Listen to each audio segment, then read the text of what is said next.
Disruptor still undefeated here, but I like the way that Felt have drafted into this this Nature's Prophet. Nature's Prophet has been a hero that's tricky to deal with as well for a lot of teams here, but I like the overall idea. Having a tiny mid is very, very early active when it gets the Blink Dagger. They have the Dawnbreaker, who can also hop in with her ulti, so even from the support position can initiate with the help of Tiny, or follow up that initiation with Tiny, so you can really get in there and get on top of him.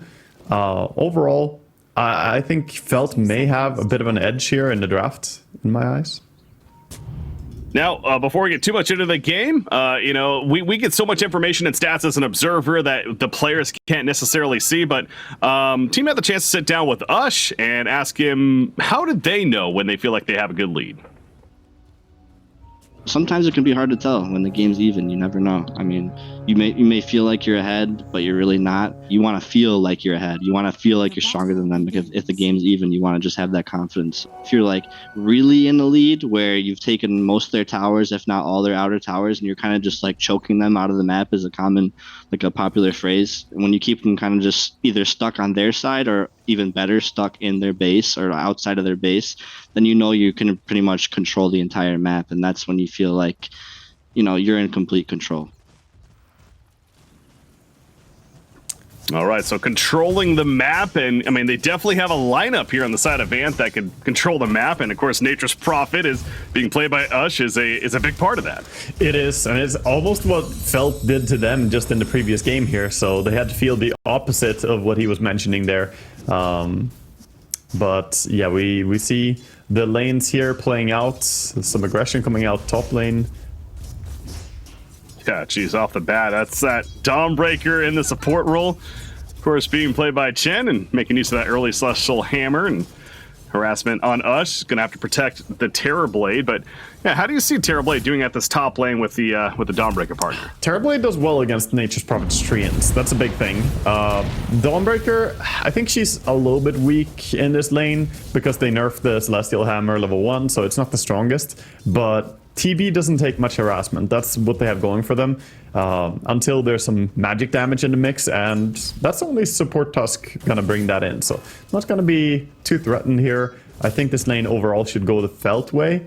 Meanwhile, on bottom, we have this Disruptor plus Monkey lane against the CM Beastmaster. A very spammy lane with the Axis and the Nova. Also, not a bad lane for Felt, I think. Yeah, those axes just being, as you said, it's very spammy, and in fact, they're going to set up a kill. Feeling going down that Disruptor. And top. First blood. They get Ush as well. Oh, yeah. Simultaneous kill on the other side of the map for the same team. So, fantastic start for the two lanes that we mentioned a little bit there, and that only really lives mid lane. That could go well for Ant, but that's a puck against Tiny. That's a counter pick. That's a very hard matchup to play. I actually had the chance to talk a lot to Stormstormer, who is a very, very, qualified mid laner. Oh, bottom. You're gonna see a glimpse back, and Disruptor. Will he make it out of this? I don't think so. No, he's dead. But yeah, Stormstormer. Yeah, so Stormstormer talked to me about this matchup, and they just keep fighting, man. They're gonna go dive after the CM, but she's gonna be just fine. All right. So the matchup is very tricky. There's a few, tricks that he learned. He said he played that matchup like 50 times or something because it used to be very meta. And he learned the matchup from both sides. He said some key things is that Puck is not allowed to orb for the melee creep on the first creep wave. You have to save it for the range creep, otherwise you're not going to get that last hit at all. So anytime that someone orbs for a melee creep, which people do a lot, you want to use your nuke early when the lane starts, that's automatically a downside for the Puck. And he said that there are ways that you can win the lane as Puck when you really learn the ins and outs of it, but it's a bit complicated to bring it all up during cast. Sure. No, I mean, it definitely it makes sense right there. I mean, RRL is current advantage early on, and Shu going down at the bottom lane. So, we expected there to be a lot of brawling, especially at this bottom lane, but how about the Disruptor and Monkey King able to make a kill happen themselves? Of course, taking out Crystal Maiden, of course, to get into the Beastmaster before that. So, supposing that, if you're looking at it from that perspective, right now that Ant's side not doing too shabby, but CS-wise, it is still favoring the Beastmaster. However, it's even going to get better because they managed to pick up a kill onto the Monkey King as well. So the brawling continues down here. Yeah, they get Argus. I mean, they're just gonna keep spamming down here is the game plan. They have those mangles for a reason. They bought that Sage Mask on Beastmaster as well because he wants to add extra spam with the Maiden, and now having the aura as well. She's even helping out the side lanes, where we see Chen on his Dawnbreaker, probably in a little bit of trouble, but he's gonna be fine. The assistance of TB coming in. Yeah, just intimidating enough, and Metamorphosis just about to come off cooldown, so we've already seen that kill on a Nature's Prophet, taking advantage of Felt, so you certainly got to respect what, especially with the Metamorphosis form, they could do up there on the Dire side. RL is doing great on his puck, by the way, in this matchup. He is 25-5, which is not bad at all against this Tiny. Yeah. You're with me that Zeus is a jerk. Yeah, I mean, 25-5, 19-3 Tiny. So yeah, very much so a lead on this puck, and seems, I think it's fair to say, he is comfortable with the matchup. And puck, we really haven't gotten to see a whole lot here in Division 2 at least. I mean, what do you expect as far as this puck and, you know, kind of the build? Is it going to be Yules, Blink, etc.?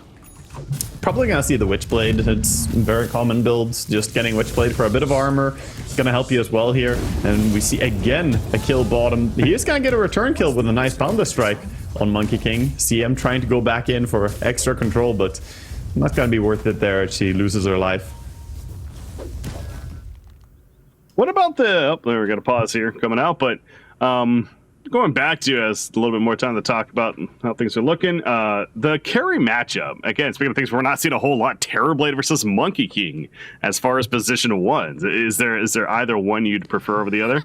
I definitely prefer to be TB in that matchup. I think Monkey King has some merits as well. Like you can go Maelstrom, and Maelstrom procs during the ulti will fly around all over the place, and that's pretty good magic damage into a TB. You could go to Battle Fury build, but it doesn't really threaten a TB. He's gonna have like 40 armor later in the game. He doesn't care that much about that itemization. It's great against stuff like CK. Some illusion carries get destroyed by it. TB, not as much.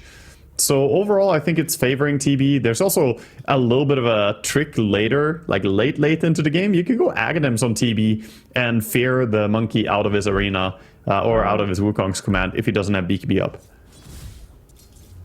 We'll see. There's potential for that. Definitely a bit of a later game, but certainly with a hero like Terrorblade, that's potential for that to take place. And speaking of this top lane, as you look at the mid there, but they're going back and forth. But again, the Shard's coming out to protect the Treant, or more so the Nature's Prophet, and not allow Dawnbreaker to chase. So Tusk helping out. Tusk is a little bit behind in levels, though. He's still level 2. It's about to hit level 3, but falling behind the support Dawnbreaker on the other side.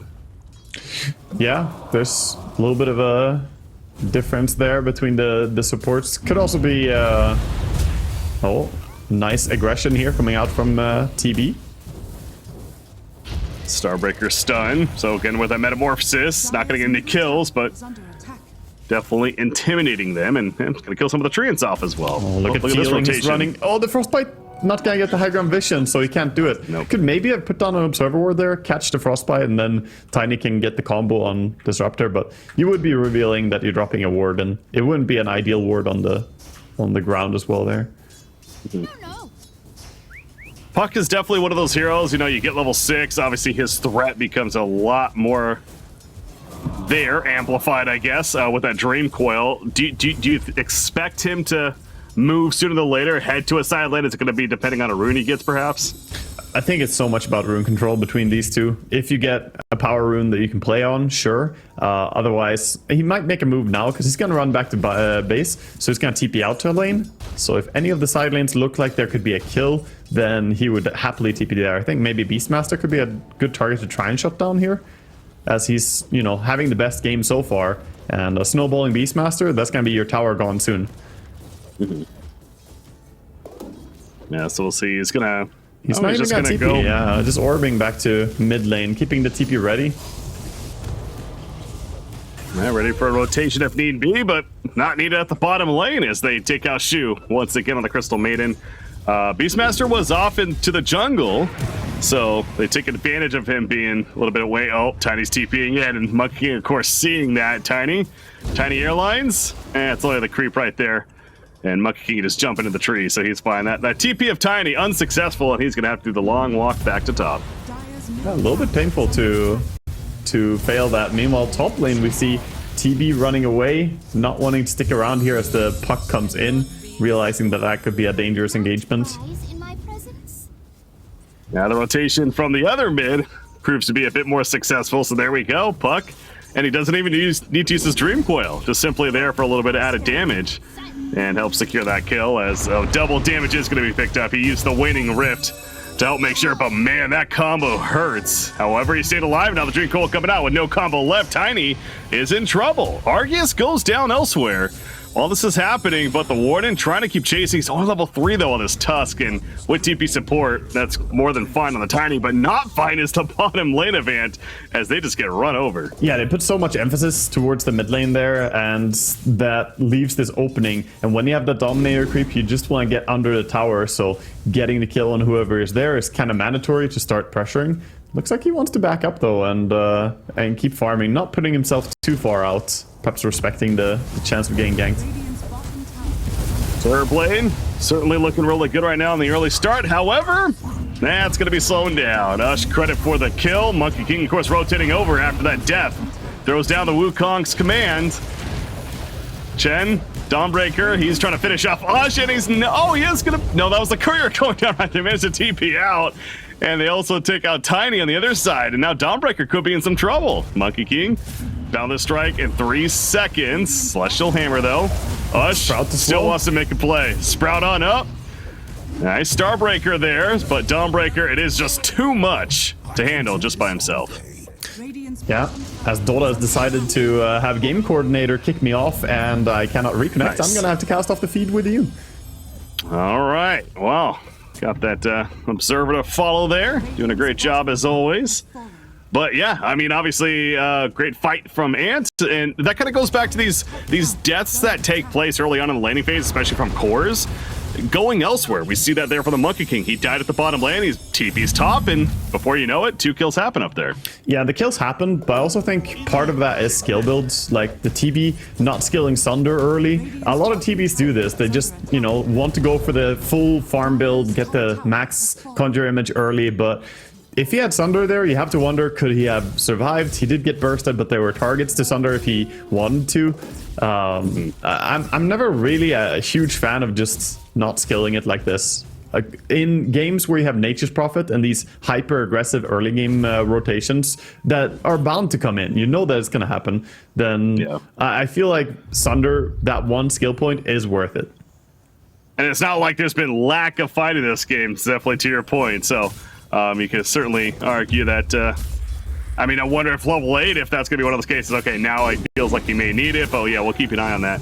See if he does pick it up. Well, he doesn't have it yet, and he's in trouble here. He just gets caught walking uphill. However, is it enough follow-up damage? It looks like it is. The Glimpse going to finish the job. Dawnbreaker going in. Celestial Hammer 4. Starbreaker takes out the Disruptor.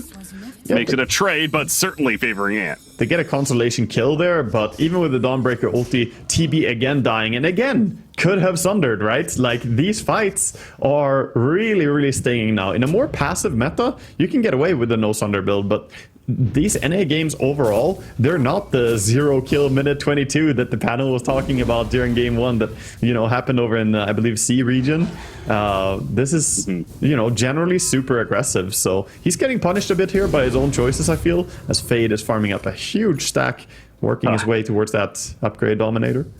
Yeah, and I looked at that net worth over there. I mean, 1,100 over anyone else in the game right now. This Beastmaster absolutely farming.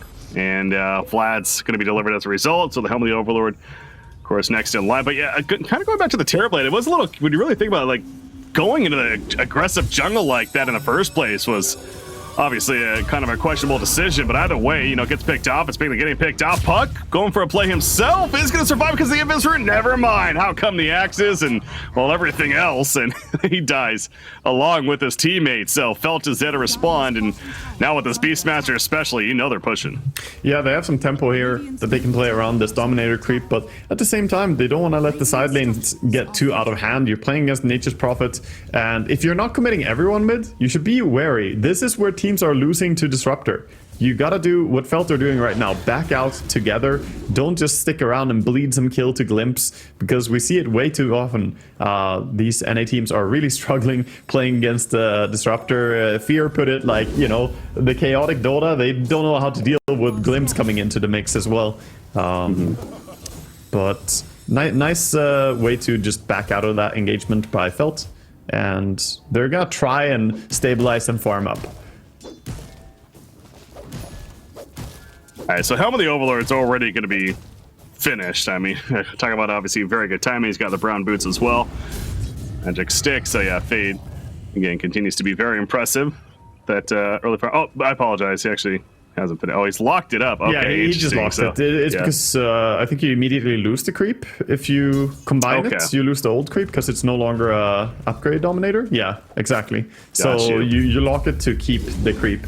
Nice little detail there on Beastmaster, but now he has not the ideal creep. You always want the Black Dragon, pretty much. That is the S tier neutral to find. This one is it's not great. It's like the probably the second worst. I guess Golem right now is not that good for you.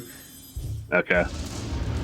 Hey, take what you can get. It's still an ancient creep. Now Tiny gonna be pulled back in, but he just takes advantage of it. He says, all right, I'm gonna toss you back. Tosses a Tusk, and Static Storm, you're going to be used, but it's not going to save that Tusk teammate. Everyone's here on the side of Felt. Dawnbreaker, meanwhile, is going to go down at the top lane to Monkey King. However, Tiny trying to find him. Oh, that avalanche almost hitting. Managed to get out, though.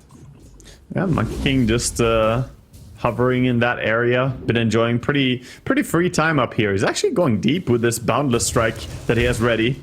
Uh-oh. Oh, he got caught.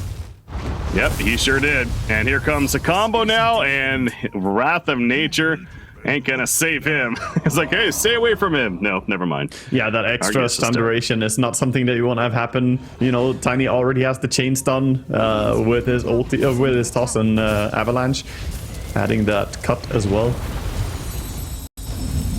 There's another combo, this time in the mid lane. Tiny making use of that blink. Disruptor snowballed up though, going back in, go over the turn kill to Beastmaster, but here comes Dawnbreaker, never mind, actually canceled it with that Solar Guardian. However, the Starbreaker takes out Tusk as they already killed Disruptor, and once again this tower taking pressure, likely to die by Tiny. He wants more, he goes in, hits two, tosses back to Nature's Prophet. The Sprout's not gonna save him. The Primal Roar, not really necessary, but hey, you'll get the kill. That was like an attempted last hit roar or something. The Disruptor went down because he went so close trying to cancel the Dawnbreaker ulti, and he did cancel it, so he stopped it with a glimpse, but then he went down immediately afterwards, and a lot of heroes just crumbled. We saw Felt. Their team fight is really nice when they go together. They've got some good spells to use in tandem here.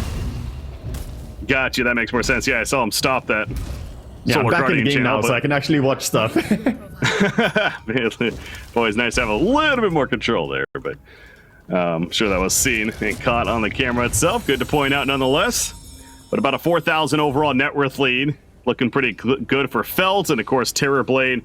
He's not leading the way, but you know what? He's second, and it's behind that over-farmed Beastmaster. So yeah, I think Felt is feeling pretty comfortable right now. They're feeling great. Also, Beastmaster will scale very well into the Terrorblade later on. The attack speed for the TB with this Metamorphosis is fantastic in the mid to late game team fights. Meanwhile, though, and they want to make stuff happen right now. They're smoking up, leading with a puck. Dawnbreaker definitely found and likely to be killed. Bit of a meteor support, but as in tankier, but the roar in the end does go down. However, the roar behind the tree is fighting the Black Dragon, and Puck all of a sudden finds his master. Oh my god. It gets taken out. It ends up being a double kill for Fade. Yikes. Yeah, Fade just running at them. Yeah, they had awards. They had a ward around, but of course they could have had a Hawk as well, right? So it's very scary for Puck to just stand there and trade hits, trying to farm in the area that you were just fighting. And Fade finds the perfect fight. That puts him at 10,000 net worth at 17 minutes as an offlaner here. He is so obese. He's getting Blink Dagger soon. Well, I gotta wonder what the odds will look like, especially after that exchange right there, but definitely feeling pretty good for Fade, and yeah, no surprise, they are on the good odds. esportsbet.io, watch during platform, check it out. Meanwhile, top lane, Tiny, he gets low, he is gonna die, and they're also gonna get the kill on to the Dawnbreaker.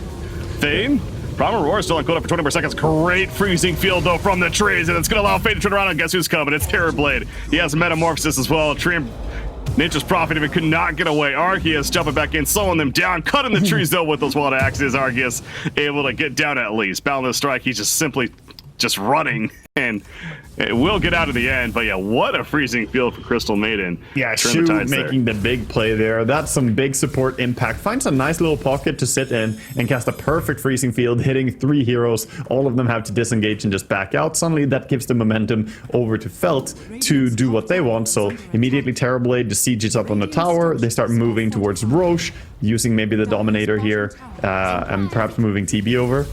I think maybe they should have gone everyone on the tower, because this is not super fast, and Ant are considering defending, but I suppose they're not quite in time.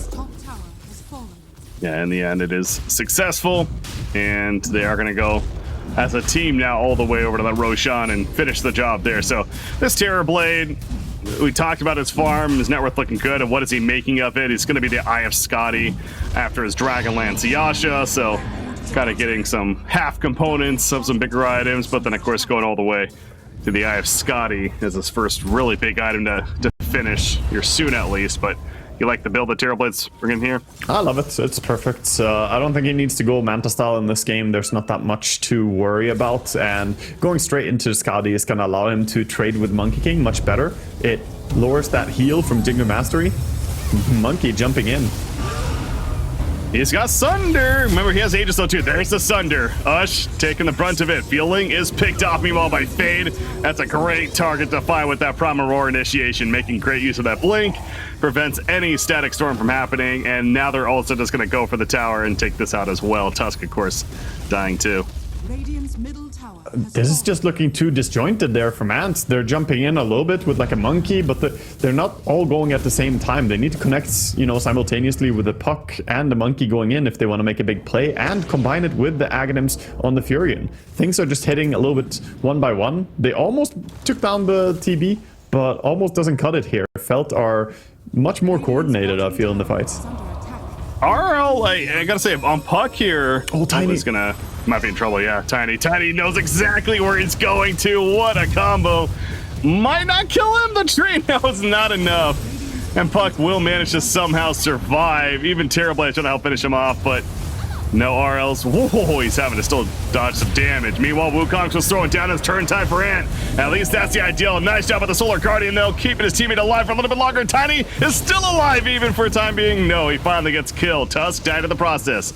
Terrorblade has Sunder in 5 seconds. He also has the Aegis, remember. 2 seconds. Roar is coming back off cooldown. Sunder's ready. There you go. Ush once again gonna feel the burn from it, as well as the reflection being popped, and he just gets run down with the melee auto attacks. Yikes.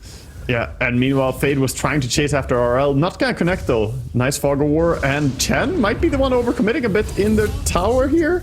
Not gonna be able to get the kill I'm feeling. Meanwhile, back to Fade versus RL, and Fade's gonna win the duel. Oh boy. He did get that roar eventually, so Puck overstepped a little bit.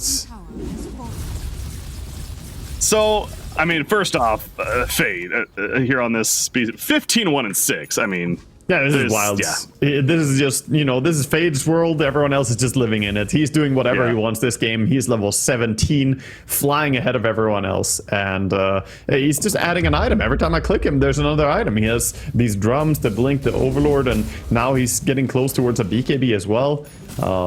And, you know, not far behind him is the Terrorblade, that Eye of Scotty, and now going towards a BKB as well. I don't see the way that they can deal with this Terrorblade if he completes the BKB. It's going to be very hard because they don't have chain stun heroes on the side of Ant, and that's what you need.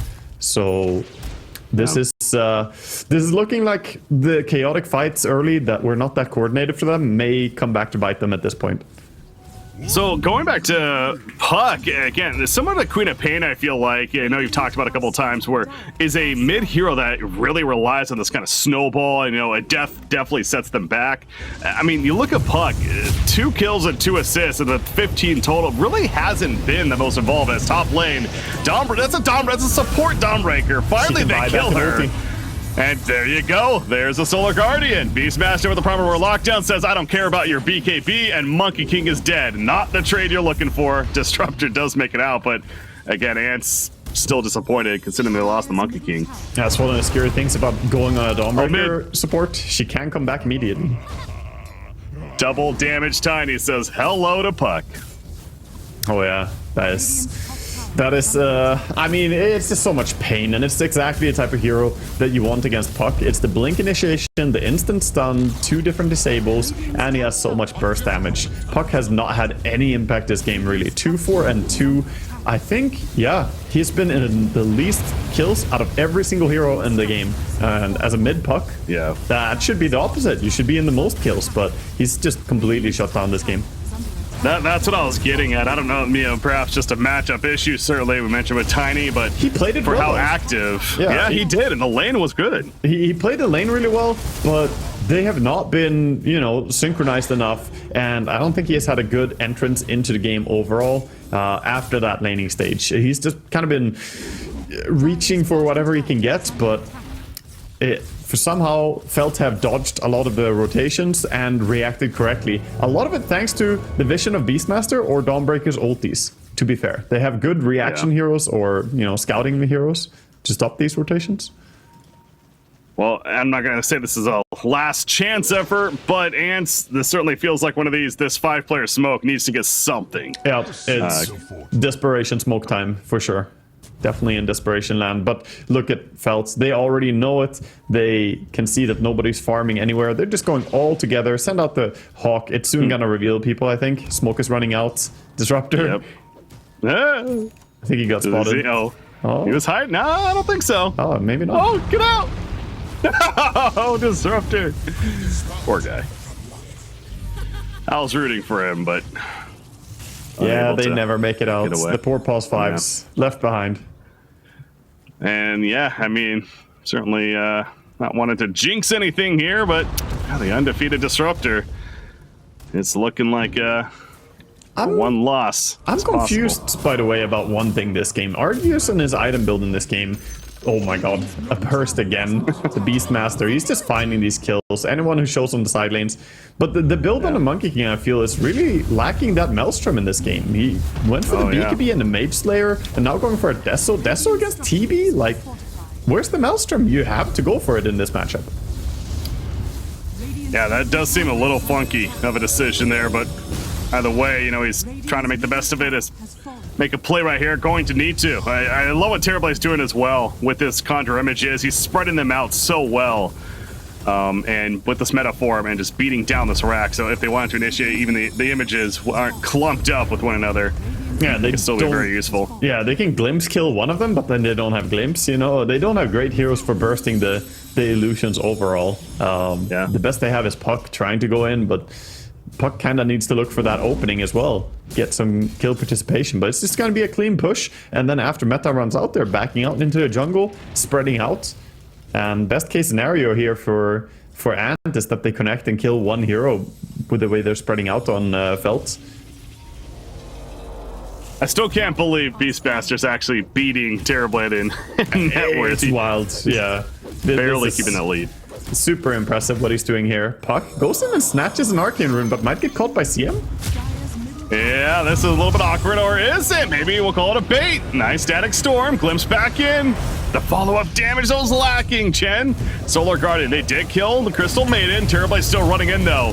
He does have Sunder. He also doesn't have Metamorphosis, but he doesn't need it. The melee beatdown on the Monkey King is more than enough.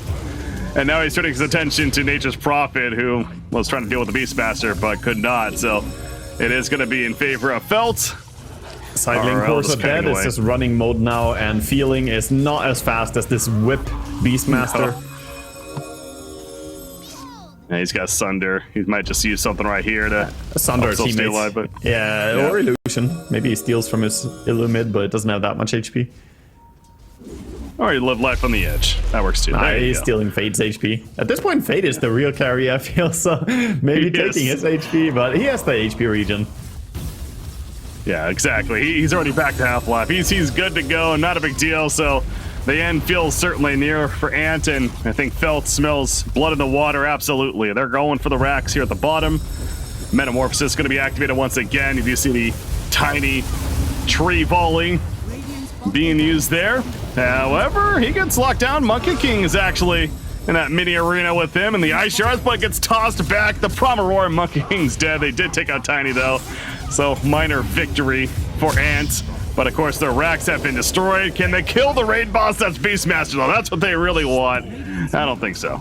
No, I don't think that is going down, and TV is just gonna keep pushing here. Buybacks coming out, one from Tusks. They have one on Disruptor as well, but he's not using it. I think they already feel like it's over. They lost their Monkey and they lost the Nature Prophet. By the way, Monkey, I think he got his tree cut by Tiny Aghanims when that fight started. Because he was sitting so deep into a tree line. I think he just randomly picked the tree that he was sitting on Monkey, because he got pulled down from his tree somehow. Unfortunate, Mowaga. Game number 2 in the books. That means Felt taking the series before he sent it.